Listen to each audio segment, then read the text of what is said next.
अस्सलाम वालेकुम। Today the topic of our discussion is glycolipids. इससे पिछले लेक्चर्स में हमने फॉस्फोलिपिड्स के बारे में पढ़ा था और उसकी मुख्तलिफ जो टाइप्स हैं उनकी सिंथेसिस और डिग्रेडेशन कैसे होती है वो हमने डिस्कस की थी। आज हम शुरू करने जा रहे हैं ग्लाइकोलिपिड्स। ये दूसरी लिपिड्स की एक टाइप है। As the name indicates glycolipids so it contain both carbohydrates and lipids. जैसा कि इसके नाम से जाहिर है कि ग्लाइकोलिपिड्स, तो ये ऐसे मॉलिक्यूल्स हैं जिनके अंदर कार्बोहाइड्रेट्स भी होंगे और लिपिड्स भी होंगे। तो ये पहली बात आपको नाम से ही पता चल गई कि ग्लाइकोलिपिड्स वो मॉलिक्यूल्स हैं जिनके अंदर कार्बोहाइड्रेट्स और लिपिड्स दोनों होते हैं। दूसरी बात यह है कि ये डेरिवेटिव्स हैं सेरामाइड के। जिस तरह हमने फॉस्फोलिपिड्स में स्फिंगोफॉस्फोलिपिड्स देखे थे, स्फिंगोमाइलिन देखी थी, तो वो भी सेरामाइड के डेरिवेटिव थे। बिल्कुल उसी स्फिंगोमाइलिन की तरह जो ग्लाइकोलिपिड्स हैं ये भी सेरामाइड के डेरिवेटिव्स हैं। सो इनको ज्यादा प्रिसाइजली कहते हैं ग्लाइकोस्फिंगोलिपिड्स। इसको ग्लाइकोस्फिंगोलिपिड्स क्यों कहते हैं? क्योंकि ये सेरामाइड के डेरिवेटिव्स हैं। और सेरामाइड में हमने कहा था कि एक अमाइनो अल्कोहल होता है स्फिंगोसीन। अब इन ग्लाइकोलिपिड्स के अंदर भी स्फिंगोसीन अल्कोहल मौजूद है और लिपिड और कार्बोहाइड्रेट दोनों पोर्शन है, इसलिए इनको ग्लाइकोलिपिड्स या मोर प्रिसाइजली ग्लाइकोस्फिंगोलिपिड्स कहते हैं, क्योंकि इनके अंदर स्फिंगोसीन अल्कोहल के तौर पर मौजूद है। तो यहाँ से हमें एक बात पता चल गई कि जो सेरामाइड हैं ये स्फिंगोमाइलिन यानी स्फिंगोफॉस्फोलिपिड्स और ग्लाइकोस्फिंगोलिपिड्स या ग्लाइकोलिपिड्स इन दोनों के डेरिवेटिव्स हैं। तो मतलब इस सेरामाइड से ग्लाइकोलिपिड्स भी बन सकते हैं और स्फिंगोमाइलिन भी बन सकती है। तो ये दूसरी बात हो गई। जिस तरह हमने डिस्कस किया था कि फॉस्फोलिपिड्स जो हैं वो सेल मेम्ब्रेन के इसेंशियल कंपोनेंट्स हैं, बिल्कुल उसी तरह ग्लाइकोलिपिड्स भी तमाम की तमाम सेल मेम्ब्रेन के इसेंशियल कंपोनेंट हैं। लेकिन ज्यादातर ये पाए जाते हैं नर्वस टिश्यू के अंदर, नर्व टिश्यू के अंदर। तमाम सेल मेम्ब्रेन के ये इसेंशियल कंपोनेंट हैं। ग्लाइकोलिपिड्स का तमाम सेल मेम्ब्रेन के अंदर होना जरूरी है, लेकिन ज्यादा अमाउंट में ये नर्व टिश्यू के अंदर पाए जाते हैं, नर्वस टिश्यू के अंदर पाए जाते हैं। अब ये जो सेल मेम्ब्रेन के इसेंशियल कंपोनेंट हैं, तो ये सेल मेम्ब्रेन में एग्जैक्टली किस जगह पर पाए जाते हैं? ये मैंने एक सेल मेम्ब्रेन का स्ट्रक्चर ड्रा किया है। ये मेम्ब्रेन है और ये एक्स्ट्रा सेलुलर मैट्रिक्स है और ये वाला इंट्रा सेलुलर मैट्रिक्स है। ये आईसीएम है और वो ईसीएम है। उन दोनों के बीच में जो सेपरेट कर रही है वो मेम्ब्रेन है। तो मेम्ब्रेन की इनर साइड कौन सी होगी? ये वाली, जो कि इंट्रा सेलुलर मैट्रिक्स को फेस कर रही है। और आउटर साइड कौन सी होगी? ये वाली, जो एक्स्ट्रा सेलुलर मैट्रिक्स को फेस कर रही है। तो बेसिकली जो ग्लाइकोलिपिड्स हैं, ये रेड वाले जो मैंने शो किए हैं, ये सेल मेम्ब्रेन के आउटर लीफलेट पे होते हैं, आउटर साइड पर होते हैं। आउटर साइड पे वो किसको फेस करें? एक्स्ट्रा सेलुलर मैट्रिक्स को। तो ग्लाइकोलिपिड्स के आउटर साइड पर होने की वजह से वो एक्स्ट्रा सेलुलर इन्वायरमेंट के साथ इंटरेक्ट करते हैं। एग्जैक्टली किस जगह पर मौजूद है कि ये एक सेल मेम्ब्रेन है।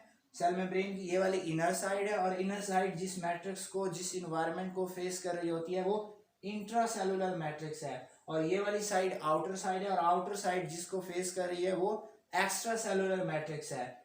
अब इनर साइड तो ये हो गए, जो आउटर साइड है, आउटर साइड पर ये ग्लाइकोलिपिड्स मौजूद होते हैं और आउटर साइड किसको फेस कर रही है? एक्स्ट्रा सेलुलर मैट्रिक्स को। तो ये ग्लाइकोलिपिड्स जो ये किसके साथ इंटरेक्ट कर रहे होंगे? एक्स्ट्रा सेलुलर मैट्रिक्स के साथ या एक्स्ट्रा सेलुलर इन्वायरमेंट के साथ। जैसा कि हमने डिस्कस किया कि ये सेल मेम्ब्रेन के इसेंशियल कंपोनेंट हैं, तो ये बहुत सारे सेलुलर फंक्शंस परफॉर्म करते हैं। जैसे सेल की ग्रोथ में ये रिस्पॉन्सिबल होते हैं कि सेल को ग्रो करने में हेल्प करता है। दूसरी सेल की डेवलपमेंट में, सेल की एडहेजन में और सेल टू सेल रिकॉग्निशन जो होती है उसमें ये इन्वॉल्व होते हैं कि मुख्तलिफ सेलुलर फंक्शंस ये परफॉर्म करते हैं, क्योंकि ये प्लाज्मा मेम्ब्रेन के इसेंशियल कंपोनेंट है। जैसा कि cell growth, cell development, cell recognition and cell adhesion. उसके अलावा ये एंटीजेनिक होते हैं, एंटीजेनिक होते हैं। इट मींस कि ये एंटीजन प्रोवाइड करते हैं। These are the sources of antigen. अब वो कौन कौन से एंटीजन हैं जो कि ग्लाइकोलिपिड से हमें हासिल होते हैं? तो सबसे पहले जो मोस्ट इंपॉर्टेंट है एबीओ एंटीजन, कि हमारे पास जो ब्लड के एंटीजन हैं, जैसे ब्लड ग्रुप ए जिसका होता है ए एंटीजन उसके अंदर होता है, तो ये जो ए एंटीजन है, जिस तरह ब्लड ग्रुप बी वाले का बी एंटीजन होता है, तो ये ए एंटीजन हो गया या बी एंटीजन हो गया, ये सारे के सारे ग्लाइकोलिपिड्स के डेरिवेटिव हैं, इनका सोर्स जो है वो ग्लाइकोलिपिड्स हैं। ये सारे एंटीजन ग्लाइकोलिपिड से हासिल होते हैं। दूसरे हैं एम्ब्रियोनिक एंटीजन। एम्ब्रियोनिक एंटीजन कौन से? अब जब फीटल की डेवलपमेंट हो रही होती है तो हर स्टेज के हवाले से एक मुख्तलिफ एंटीजन होता है, जिससे पता चलता है कि फीटल जो है वो इस वक्त इस स्टेज में है। सपोज करें वो एक स्टेज में है तो एक एंटीजन होगा, उस एंटीजन से हमें पता चलेगा कि ये फीटल इस स्टेज में है। फिर जब दूसरी स्टेज में जाएगा तो उसके लिए दूसरा एंटीजन होगा, उस एंटीजन से हमें पता चलेगा कि फीटल अब इस स्टेज में है। तो इस तरह फीटल की डेवलपमेंट की जो मुख्तलिफ स्टेजेस हैं उनके लिए स्पेसिफिक एंटीजन्स होते हैं कि हर एंटीजन से एक स्पेसिफिक एक पर्टिकुलर स्टेज का पता चलता है। वो जो एंटीजन्स हैं एम्ब्रियोनिक, जिनसे फीटल डेवलपमेंट की फीटल की पर्टिकुलर स्टेज ऑफ डेवलपमेंट का पता चलता है, वो भी इन ग्लाइकोलिपिड्स से हासिल होते हैं, उनका सोर्स भी ग्लाइकोलिपिड्स है। और इसके अलावा ट्यूमर एंटीजन्स जो हैं वो भी ग्लाइकोलिपिड से हासिल होते हैं। तो कौन कौन से एंटीजन जो हैं उनके सोर्सेज ग्लाइकोलिपिड्स हैं। एबीओ एंटीजन्स के सोर्सेज जो हैं वो ग्लाइकोलिपिड्स हैं। एम्ब्रियोनिक एंटीजन्स जो कि फीटल की डेवलपमेंट की पर्टिकुलर स्टेजेस के लिए स्पेसिफिक होते हैं, उनके सोर्सेज जो हैं वो ग्लाइकोलिपिड्स हैं। ट्यूमर एंटीजन्स जो होते हैं उनके सोर्सेज भी ग्लाइकोलिपिड्स हैं। अब ये एंटीजेनिक उनका कौन सा पार्ट होता है, क्योंकि ये हमने कहा था कि सेरामाइड के डेरिवेटिव हैं, और अगर हम इनका जनरल स्ट्रक्चर देखें तो ये एक सेरामाइड में होता क्या है कि एक अमाइनो अल्कोहल स्फिंगोसिन होता है और एक लॉन्ग चेन, ये मैंने लंबा सारा करके बनाया तो ये लॉन्ग चेन फैटी एसिड लगा होता है। ये लॉन्ग चेन फैटी एसिड अगर स्फिंगोसिन के साथ लगा हुआ हो तो रिजल्टिंग स्ट्रक्चर हमें पता है सेरामाइड बनता है। अब ये चूंकि और सेरामाइड के साथ अगर कार्बोहाइड्रेट लगा हो तो ये हमारे पास ग्लाइको स्फिंगोलिपिड्स या ग्लाइकोलिपिड्स बन जाता है। अब इनमें से कौन सा पार्ट जो है वो एंटीजेनिक है कि वो एंटीजन का सोर्स है?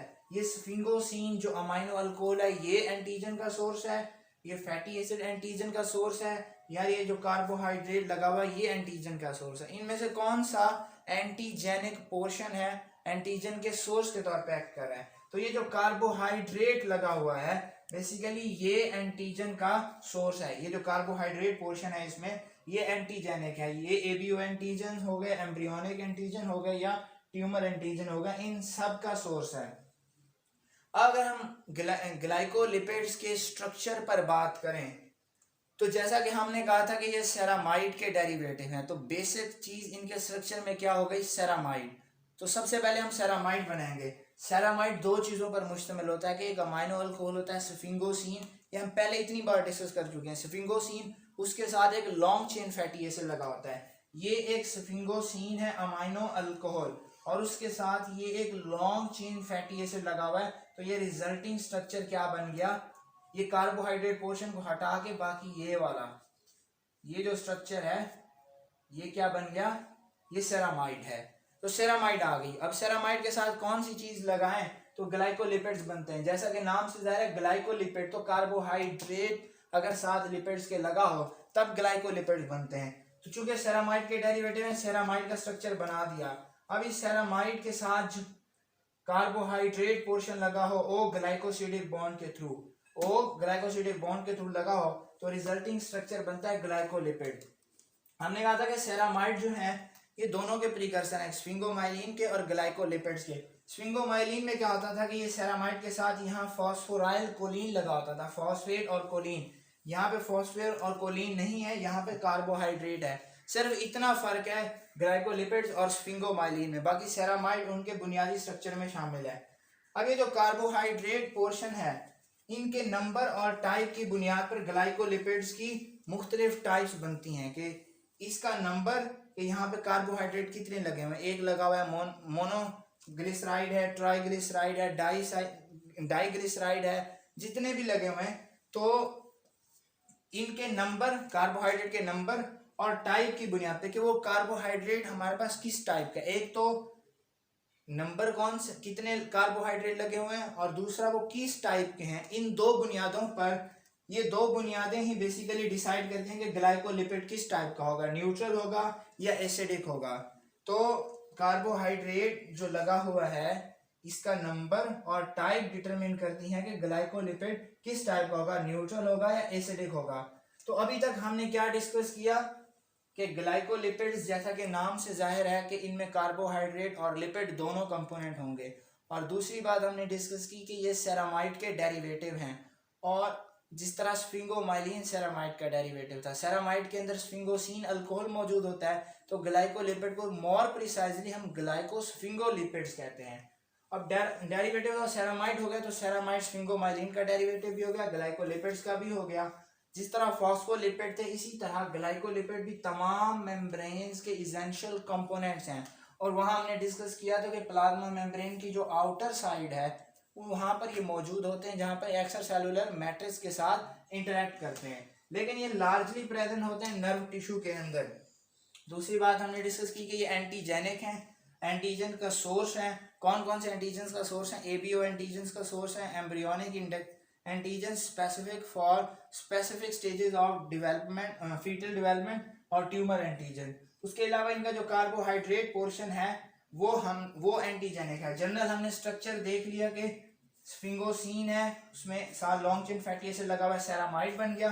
सेरामाइड के साथ ओ ग्लाइकोसिडिक बॉन्ड के थ्रू कार्बोहाइड्रेट लगा हो तो ग्लाइकोलिपिड बनता है। अब इस कार्बोहाइड्रेट के नंबर और टाइप की बुनियाद पर ग्लाइकोलिपिड्स दो तरह के होते हैं, न्यूट्रल ग्लाइकोलिपिड्स और एसिडिक ग्लाइकोलिपिड्स। तो अब हम डिटेल में देखेंगे कि न्यूट्रल ग्लाइकोलिपिड्स क्या होते हैं और एसिडिक ग्लाइकोलिपिड्स क्या होते हैं।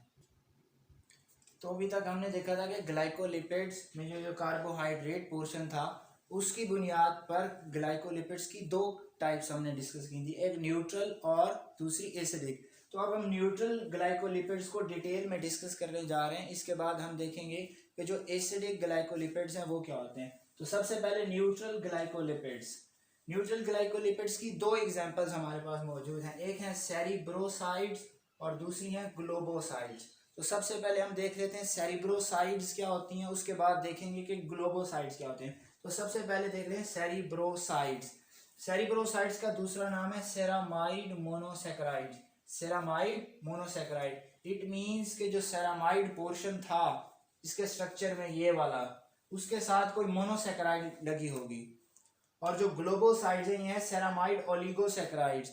इट मींस कि वहाँ जो सेरामाइड पोर्शन था उसके साथ कोई ओलिगोसैकेराइड लगी होगी, वो डाइसैकेराइड भी हो सकती है, ट्राई भी, टेट्रा भी, सो ऑन, जितनी भी हैं ओलिगोसैकेराइड। तो इनमें बेसिक डिफरेंस क्या है कि सेरिब्रोसाइड जो है इनमें सेरामाइड के साथ कोई मोनोसैकेराइड्स होंगी और ग्लोबोसाइड में सेरामाइड के साथ ओलिगोसैकेराइड्स होंगी। अब ये जो सेरामाइड के साथ मोनोसैकेराइड्स हैं सेरिब्रोसाइड्स में, ये मोनोसैकेराइड्स कौन कौन सी हैं? ये गैलेक्टोज भी हो सकती है और ग्लूकोज भी हो सकती है। तो ये गैलेक्टोज भी हो सकती है और ग्लूकोज भी हो सकती है। अगर ये गैलेक्टोज है तब ये स्ट्रक्चर क्या बनेगा? ये जो है स्फिंगोसिन, उसके साथ फैटी एसिड, और यहाँ पे अगर मोनोसैकेराइड गैलेक्टोज लग जाए, इन सेरिब्रोसाइड में जो मोनोसैकेराइड है सेरामाइड के साथ, अगर वो गैलेक्टोज हो जाए तो इस रिजल्टिंग स्ट्रक्चर का नाम क्या होगा? ये अगर गैलेक्टोज रिमूव हो तो बाकी ये वाला स्ट्रक्चर क्या है? सेरामाइड, और सेरामाइड के साथ गैलेक्टोज, तो रिजल्टिंग स्ट्रक्चर क्या बना? Ceramide galactose. जिस तरह यहाँ कॉमन नेम है एक जनरल पूरी क्लास का, सेरामाइड मोनोसैकेराइड, अगर यहाँ गैलेक्टोज हो तो सेरामाइड गैलेक्टोज, यहाँ ग्लूकोज हो तो सेरामाइड ग्लूकोज। बिल्कुल इसी तरह नाम है कि अगर यहाँ गैलेक्टोज लगी हो तो ये सेरामाइड और ये साथ गैलेक्टोज, तो रिजल्टिंग स्ट्रक्चर सेरामाइड गैलेक्टोज। अगर यहाँ ग्लूकोज तो सेरामाइड ग्लूकोज और रिजल्टिंग स्ट्रक्चर सेरामाइड ग्लूकोज। ठीक है, और ये बिल्कुल इजी है इसका नाम याद रखना। और दूसरा इसका नाम क्या है कि इनको हमने कहा था कि सेरिब्रोसाइड्स भी कहते हैं। तो कौन सी? वो सेरिब्रोसाइड जिसमें गैलेक्टोज हो तो वो है गैलेक्टो सेरिब्रोसाइड, वो सेरिब्रोसाइड जिसमें यहाँ ग्लूकोज हो तो वो है ग्लूको सेरिब्रोसाइड। बिल्कुल इनके नाम, इनकी अगर कॉमन नाम आपको आता है तो बाकी सारे आप वहां बना सकते हैं कि जो भी मोनोसैकेराइड लगेगी उसी हिसाब से नाम होगा। तो पहली न्यूट्रल ग्लाइकोलिपिड कौन से हैं? सेरिब्रोसाइड्स। कौन से? सेरिब्रोसाइड्स, या इनका दूसरा नाम सेरामाइड मोनोसैकेराइड। हमने कहा था कि ये जो ग्लाइकोलिपिड्स हैं ये सेरामाइड के डेरिवेटिव हैं।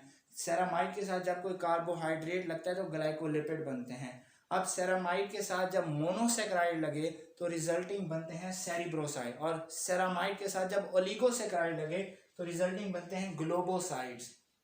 It's okay. सो अब यहाँ मोनोसैकेराइड कौन कौन सी लग सकती हैं? यहाँ मोनोसैकेराइड ग्लूकोज भी लग सकती है और गैलेक्टोज भी लग सकती है। अगर सेरामाइड के साथ गैलेक्टोज लग रही है तो सेरामाइड गैलेक्टोज, और अगर सेरामाइड के साथ ग्लूकोज लग रही है तो सेरामाइड ग्लूकोज।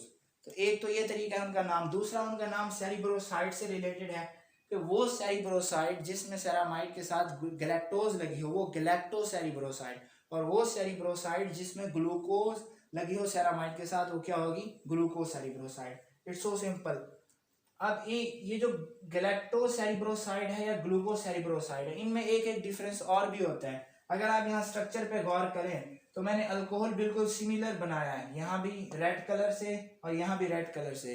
तो इट मीन्स कि अल्कोहल में कोई डिफरेंस नहीं है। और ग्लूकोज और गैलेक्टोज का डिफरेंस तो हम पहले ही बता चुके हैं। यहाँ मैंने फैटी एसिड्स को मुख्तलिफ कलर से बनाया है।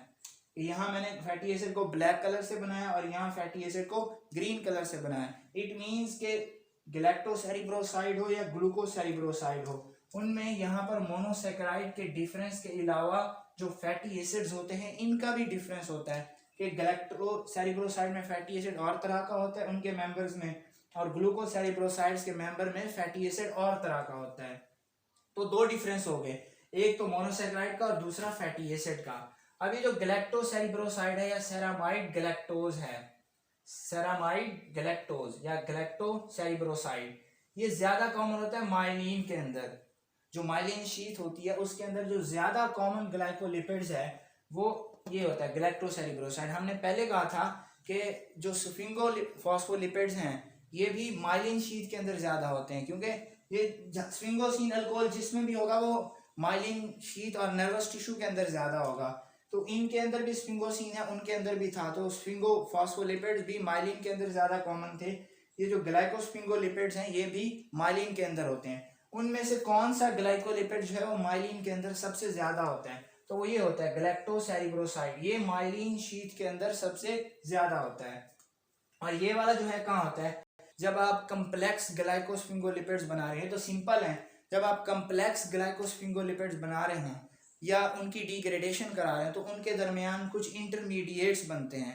जैसे आप सिंथेसिस करा रहे हैं तो सिंथेसिस में एक इंटरमीडिएट बनते हैं, और जब डिग्रेडेशन करा रहे हैं तो डिग्रेडेशन में जो इंटरमीडिएट बनते हैं। तो ये जो ग्लूकोसेरिब्रोसाइड है या सेरामाइड ग्लूकोज है ये बेसिकली कम्प्लेक्स ग्लाइकोस्फिंगोलिपिड्स की सिंथेसिस में जो इंटरमीडिएट है ये वो है, ये इंटरमीडिएट है कम्प्लेक्स ग्लाइकोस्फिंगोलिपिड्स की सिंथेसिस और डिग्रेडेशन में। और जैसा कि नाम से जाहिर है सेरिब्रोसाइड्स, तो ये प्राइमरीली होते हैं ब्रेन और पेरिफेरल नर्व्स के अंदर, क्योंकि ब्रेन के अंदर भी नर्वस टिश्यू है, पेरिफेरल नर्व्स भी नर्वस टिश्यू है। सो बेसिकली ये नर्वस टिश्यू के अंदर ज्यादा होते हैं और उनकी सबसे ज्यादा कंसंट्रेशन होती है माइलिन शीथ के अंदर। सेरिब्रोसाइड जैसा कि नाम से जाहिर है ये प्राइमरीली ब्रेन और पेरिफेरल नर्व्स के अंदर होते हैं और इनकी ज्यादा कंसंट्रेशन जो है वो माइलिन शीथ के अंदर पाई जाती है। So this was all about the cerebrosides. अब दूसरी उसकी टाइप है न्यूट्रल ग्लाइकोलिपिड्स की, ग्लोबोसाइड्स। अब ग्लोबोसाइड में मैंने कहा था कि सेरामाइड ओलिगोसैकेराइड्स इनका दूसरा नाम था। यहाँ सेरामाइड के साथ मोनोसैकेराइड लगी थी तो सेरिब्रोसाइड बने। अगर सेरामाइड के साथ कोई ओलिगोसैकेराइड लगे, जैसा कि हमने कहा था कि 2 से 10 तक होते हैं, disaccharide, trisaccharide, tetra, penta, hexa, hepta, so on, जितनी भी हैं ओलिगोसैकेराइड, उनमें से कोई भी ओलिगोसैकेराइड अगर सेरामाइड के साथ लगी हुई हो तो ग्लोबोसाइड बन जाते हैं। अब ग्लोबोसाइड्स की फॉर्मेशन कैसे होती है? तो ग्लोबोसाइड्स की फॉर्मेशन होती है कि जो हमारे पास ग्लूकोसेरिब्रोसाइड के साथ कोई एडिशनल मोनोसैकेराइड लग जाए, क्योंकि ग्लूकोसेरिब्रोसाइड में एक मोनोसैकेराइड लगा हुआ है, तो जब दूसरा लगेगा तो वो ओलिगोसैकेराइड बन जाएगा। तो इसके साथ ग्लूकोसेरिब्रोसाइड के साथ जब कोई एडिशनल मोनोसैकेराइड लग जाए तो ग्लोबोसाइड बन जाए। फॉर एग्जांपल यहां लगता है एक गैलेक्टोज,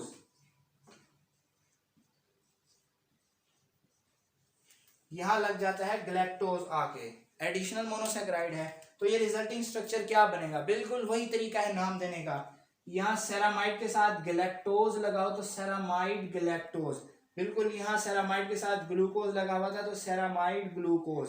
अब यहाँ भी बिल्कुल वही था, सेरामाइड के साथ ग्लूकोज लगा हुआ था सेरामाइड ग्लूकोज, और साथ गैलेक्टोज लग गया तो ceramide glucose galactose, ceramide glucose galactose, या इसको लैक्टोसाइल सेरामाइड भी कहते हैं, लैक्टोसाइल सेरामाइड भी इस पूरे स्ट्रक्चर को कहते हैं। और यहाँ पे जो मोनोसैकेराइड है वो शुगर डेरिवेटिव भी हो सकते हैं, जैसे एन एसिटाइल गैलेक्टोसामीन।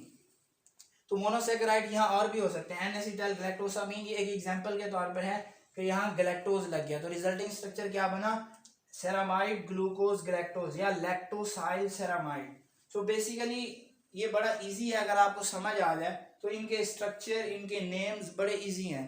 तो let's have a quick review of the neutral glycolipids. इसकी दो हमारे पास टाइप्स हैं, एक सेरिब्रोसाइड और ग्लोबोसाइड। सेरिब्रोसाइड, ग्लोबोसाइड। सेरिब्रोसाइड का दूसरा नाम ceramide monosaccharide, it mean ceramide के साथ कोई मोनोसेकेराइड लगी होगी। दूसरी globoside ceramide oligosaccharide, it mean ceramide के साथ ओलिगोसेकेराइड होगी। अगर यहाँ पे मोनोसेकेराइड है वो कौन कौन सी हो सकती है, अगर वहां पे ग्लूकोज लगी हो तो सेरामाइड ग्लूकोज, या सेरिब्रोसाइड है तो ग्लूकोज सेरिब्रोसाइड, क्योंकि वो सेरिब्रोसाइड है ये जिसमें ग्लूकोज है। तो अगर यहाँ ग्लैक्टोज हो तो सेरामाइड ग्लैक्टोज, ग्लूकोज हो तो सेरामाइड ग्लूकोज, या दूसरी तरह ग्लैक्टो सेरिब्रोसाइड या ग्लूको सेरिब्रोसाइड। इनमें दूसरा डिफरेंस फैटी एसिड्स का भी होता है कि इनमें फैटी एसिड और होता है ग्लैक्टो सेरिब्रोसाइड में, ग्लूको सेरिब्रोसाइड में फैटी एसिड और तरह का होता है। ये जो ग्लैक्टो सेरिब्रोसाइड है ये माइलिन के अंदर ज्यादा कॉमन होता है, और ग्लूको सेरिब्रोसाइड जो है ये कम्प्लेक्स ग्लाइकोस्फिंगोलिपिड्स की सिंथेसिस और डिग्रेडेशन में एक इंटरमीडिएट है, और ये प्राइमरीली पाए जाते हैं ब्रेन और पेरिफेरल नर्व्स के अंदर, और इनकी ज्यादा कंसंट्रेशन होती है माइलिन शीथ के अंदर। और ग्लोबोसाइड का दूसरा नाम सेरामाइड ओलिगोसेकेराइड, यानी कोई ओलिगोसेकेराइड होगी। कैसे बनती है, ये ग्लूकोज सेरिब्रोसाइड था उसके साथ कोई एडिशनल मोनोसेकेराइड लग जाए, जैसे ग्लैक्टोज लगी तो स्ट्रक्चर का नाम क्या बना, ceramide glucose galactose, ceramide glucose galactose या लैक्टोसाइल सेरामाइड। और ये जो मोनोसेकेराइड है ये एडिशनल कोई शुगर डेरिवेटिव भी हो सकती है, जैसा कि एन एसिटाइल गैलेक्टोसामीन। तो this was all about the neutral glycolipids. अब हम देखते हैं कि दूसरी जो इसकी टाइप है एसिडिक ग्लाइकोलिपिड्स वो क्या होते हैं।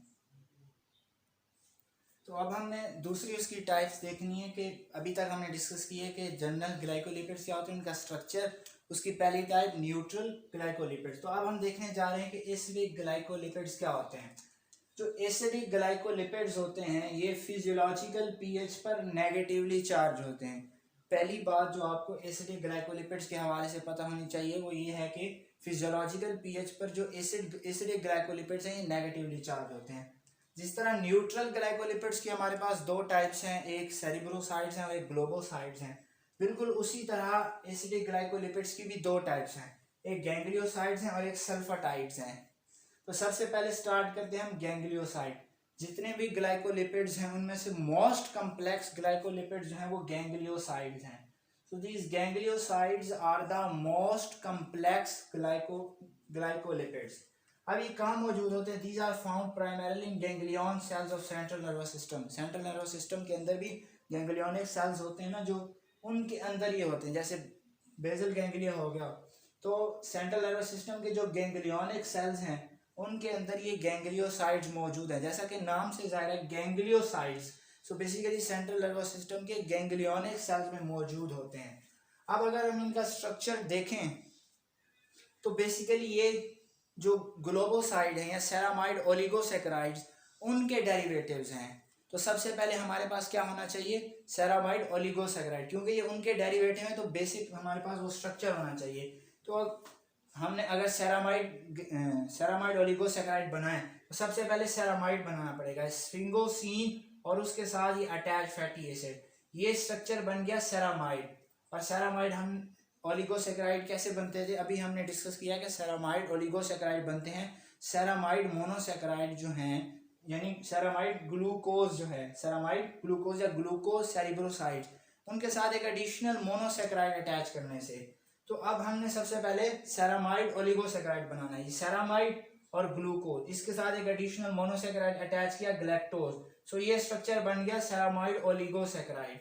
अब इस सेरामाइड ओलिगोसेकेराइड के साथ एन एसिटाइल न्यूरामिनिक एसिड यानी नैना, जो सियालिक एसिड डेरिवेटिव है नैना, उसके मॉलिक्यूल्स लगे हों साथ में, एक मॉलिक्यूल भी हो सकता है, दो भी, तीन भी, वो अलग बात है। अगर उसके साथ N acetyl neuraminic acid attach हो सेरामाइड ओलिगोसेकेराइड के साथ, तो जो रिजल्टिंग स्ट्रक्चर बनते हैं उनको हम कहते हैं गैंग्लियोसाइड्स। गैंग्लियोसाइड का स्ट्रक्चर कैसे बनता है कि गैंग्लियोसाइड्स जो है बेसिकली वो सेरामाइड ओलिगोसैकेराइड के डेरिवेटिव हैं, तो सबसे पहले हमारे पास सेरामाइड ओलिगोसैकेराइड होनी चाहिए। अगर आप रिकॉल करेंगे सेरामाइड ओलिगोसैकेराइड कैसे बनती है, तो अभी हमने डिस्कस किया है कि ग्लूकोसेरिब्रोसाइड या सेरामाइड ग्लूकोज के साथ एक एडिशनल मोनोसैकेराइड अटैच करने से, तो सबसे पहले हम सेरामाइड ओलिगोसैकेराइड बनाते हैं। ये एक सेरामाइड का मॉलिक्यूल है जिसमें स्फिंगोसिन फैटी एसिड के साथ जुड़ा होता है, उसके साथ ग्लूकोज लगाया हुआ हो तो सेरामाइड ग्लूकोज। हमने क्या कहा था, सेरामाइड ग्लूकोज के साथ कोई एडिशनल मोनोसैकेराइड लगने से बनता है। ये सेरामाइड ग्लूकोज के साथ एक एडिशनल मोनोसैकेराइड लगी गैलेक्टोज, तो ये हमारे पास सेरामाइड ओलिगोसैकेराइड बन गया। अब इस सेरामाइड ओलिगोसैकेराइड के साथ एन एसिटाइल न्यूरामिनिक एसिड यानी नैना के अगर मॉलिक्यूल्स लगे हुए हों, जैसे यहाँ पे 2 मैंने लगाए हैं, कोई भी लगे हुए हों, तो रिजल्टिंग स्ट्रक्चर जो बनता है वो गैंग्लियोसाइड्स है, और गैंग्लियोसाइड जो है वो ganglionic cells of central nervous system के अंदर होते हैं। जब हम एसिडिक ग्लाइकोलिपिड्स स्टार्ट किए थे तो मैंने बताया था कि these are negatively charged at physiological pH, तो गैंग्लियोसाइड्स जो होते हैं ये भी नेगेटिव चार्ज होंगे, जाहिर सी बात है फिजियोलॉजिकल पीएच पर। अब फिजियोलॉजिकल पीएच पर ये नेगेटिव चार्ज क्यों होता है, उसकी वजह क्या होती है कि नेगेटिव चार्ज गैंग्लियोसाइड्स को क्यों मिलता है।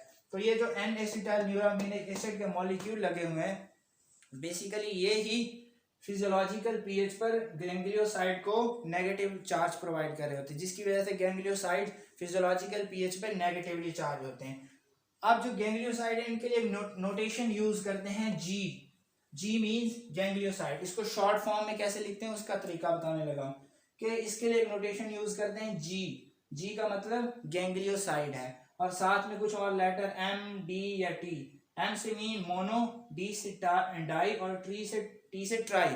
इसका क्या मतलब है कि अगर हम इससे स्ट्रक्चर बनाए तो जी एम, जी डी और जी टी, इसका क्या मतलब है कि ganglioside mono N acetyl neuraminic acid, यानी एन एसिटाइल न्यूरामिनिक एसिड के कितने मॉलिक्यूल लगे हुए हैं, 1 लगा हुआ है, 2 लगा हुआ है, 3 लगे हुए हैं, तो उसी के लिए हम लेटर यूज करते हैं एम, डी और टी। अगर 1 लगा हुआ है तो इट मींस मोनो है, तो उसके लिए एम यूज करते हैं mono. 2 N acetyl neuraminic acid के मॉलिक्यूल लगे हुए हैं तो 2 हैं डाई, और उसके लिए यूज करते हैं डी। अगर 3 लगे हुए तो उसके वो ट्राई है और उसके लिए यूज करते हैं टी। अगर गैंग्लियोसाइड में 1 एन एसिटाइल न्यूरामिनिक एसिड का मॉलिक्यूल लगा हुआ है तो जीएम बनेगा, यानी गैंग्लियोसाइड और उसमें 1 एन एसिटाइल न्यूरामिनिक एसिड का मॉलिक्यूल लगा हुआ है। और अगर 2 एन एसिटाइल न्यूरामिनिक एसिड के मॉलिक्यूल लगे हुए हैं तो गैंग्लियोसाइड और साथ में डी, यानी 2 लगे हुए हैं। 3 लगे हुए हैं तो जी और साथ में टी, यानी गैंग्लियोसाइड में एन एसिटाइल न्यूरामिनिक एसिड के मॉलिक्यूल 3 लगे हुए हैं। तो ये उनकी शॉर्ट फॉर्म में लिखने का तरीका है कि जी फॉर गैंग्लियोसाइड्स, क्योंकि हम गैंग्लियोसाइड को लिख रहे हैं, और उसमें एन एसिटाइल न्यूरामिनिक एसिड के मॉलिक्यूल की तादाद की बुनियाद पे एम, डी या टी फिट होता है। और साथ में कुछ हम नंबर भी यूज करते हैं कि कार्बोहाइड्रेट का जो सीक्वेंस है वो जो इसके साथ लगा हुआ है सेरामाइड के साथ, उसको डिनोट करने के लिए इनके साथ नंबरिंग भी यूज करते हैं, GM1, GM2, GD1, GD2 या 3, 4, इसी तरह कि carbohydrate sequence attach to the ceramide, उसको इंडिकेट करने के लिए हम साथ में ये भी यूज करते हैं। अब इनकी बहुत इंपॉर्टेंट मेडिकल इंटरेस्ट है कि जो लिपिड स्टोरेज डिजीजेस होती हैं उनमें क्या होता है कि उनमें ऐसे ग्लाइकोलिपिड्स जिनके अंदर N acetyl neuraminic acid molecule हो, ये सेल के अंदर अकोम्युलेट हो जाते हैं। लिपिड स्टोरेज डिजीजेज में होता क्या है कि ऐसे ग्लाइकोलिपिड्स जिनके अंदर एन एसिटाइल न्यूरामिनिक एसिड के मॉलिक्यूल्स होते हैं वो सेल के अंदर अकोम्युलेट हो जाते हैं। तो गैंग्लियोसाइड्स भी चूंकि ऐसे मॉलिक्यूल हैं, ऐसे ग्लाइकोलिपिड्स हैं जिनके अंदर एन एसिटाइल न्यूरामिनिक एसिड के मॉलिक्यूल हैं, सो जब कभी लिपिड स्टोरेज डिजीज होगी तो उसमें गैंग्लियोसाइड भी सेल के अंदर अकोम्युलेट हो जाएंगे, तो उससे मुख्तलिफ प्रॉब्लम्स होते हैं। तो इस तरह इनकी एक मेडिकल इंपॉर्टेंस है कि लिपिड स्टोरेज डिजीज में ये सेल के अंदर अकोम्युलेट हो जाते हैं। तो अभी तक हमने देखा कि एसिडिक ग्लाइकोलिपिड्स वो होते हैं जो फिजियोलॉजिकल पीएच पे नेगेटिवली चार्ज हों। उसकी 2 टाइप्स हैं, गैंग्लियोसाइड और सल्फाटाइड। गैंग्लियोसाइड्स प्राइमरीली पाए जाते हैं ganglionic cells of central nervous system में, और ये हमारे पास डेरिवेटिव हैं सेरामाइड ओलिगोसैकेराइड के। ये सेरामाइड ओलिगोसैकेराइड का मॉलिक्यूल था, उसके साथ जब एन एसिटाइल न्यूरामिनिक एसिड का मॉलिक्यूल अटैच होता है तो रिजल्टिंग स्ट्रक्चर गैंग्लियोसाइड बन जाता है। इसको डिनोट करने के लिए हम शॉर्ट लेटर यूज करते हैं, नोटेशन जी फॉर गैंग्लियोसाइड, और एन एसिटाइल न्यूरामिनिक एसिड के मॉलिक्यूल उसमें कितने अटैच हैं उसको डिनोट करने के लिए एम, डी और टी, एक अटैच है तो एम, दो है तो डी, तीन है तो टी, और साथ में इनके हम नंबरिंग भी यूज करते हैं, G M one, G M D, G D one, G T one या जी डी टू, इस तरह के। और वो किस लिए होता है कि carbohydrate sequence attach to the ceramide, उसके लिए। और लिपिड स्टोरेज डिजीजेज में गैंग्लियोसाइड सेल के अंदर अकोमुलेट हो जाते हैं। तो this was all about the ganglioside. Now coming toward the sulfatide, as the name indicate, ये सल्फेटेड ग्लाइकोलिपिड्स होंगे। जैसा कि नाम से हमें एक इंडिकेशन मिल रही है, बेसिक इंडिकेशन के सल्फाटाइड्स जो है वो सल्फेटेड ग्लाइकोलिपिड्स होते हैं। सो इनमें क्या होता है कि ये जो गैलेक्टोसेरिब्रोसाइड था उसके साथ ये सल्फेट लगा होता है। ये हमारे पास सेरामाइड था, जब हमने अभी न्यूट्रल सेरिब्रोसाइड्स देखे थे, सेरिब्रोसाइड्स, तो उसमें हमने दो पढ़े थे, एक गैलेक्टोसेरिब्रोसाइड, एक ग्लूकोसेरिब्रोसाइड। जो ग्लूकोसेरिब्रोसाइड है उसके साथ जब कोई और मोनोसैकेराइड लगता है तो वो बनते हैं